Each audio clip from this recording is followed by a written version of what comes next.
Chat જીપીટીના ફાઉન્ડરે એ ક્યારેય નહીં વિચાર્યું હોય કે ચેટ જીપીટીનો યુઝ ઇન્ડિયામાં લોકો ચપ્પલ શોધવા માટે કરશે. યસ મિત્રો, આ ભાઈ છે જે ગોવાથી ઉજ્જૈન મહાકાલના દર્શન કરવા ગયેલા અને ત્યાં એમના ચપ્પલ ખોવાઈ ગયા. મિત્રો, ઢગલામાં એમના ચપ્પલ ખોવાઈ ગયા અને દેન પછી એ ફાઇન્ડ કરી રહ્યા હતા પોતાના ચપ્પલ અને ચપ્પલ ના મળ્યા. તેમણે ક્રેઝી યુઝ કર્યો ચેટ જીપીટીનો.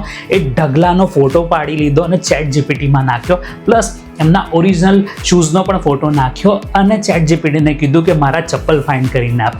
તમે નહીં માનો, ચેટ જીપીટીએ આ વસ્તુ ફાઇન્ડ કરીને આપી, ચપ્પલ શોધીને આપ્યા. તો વિચાર કરો, જે સેમ અલ્ટમેન છે, જેમણે ચેટ જીપીટીના ફાઉન્ડર છે, એ એવું વિચારતા હશે કે મેં શેના માટે એઆઈ બનાવ્યું, ચેટ જીપીટી બનાવ્યું, કે બિઝનેસની કોઈ પ્રોબ્લેમ સોલ્વ કરવા માટે, કોડિંગ માટે, કે કોઈક બીજું પ્રોબ્લેમના સોલ્યુશન માટે. અને ઇન્ડિયામાં લોકો નેક્સ્ટ લેવલમાં ચેટ જીપીટીનો યુઝ કરી રહ્યા છે ચપ્પલ શોધવા માટે.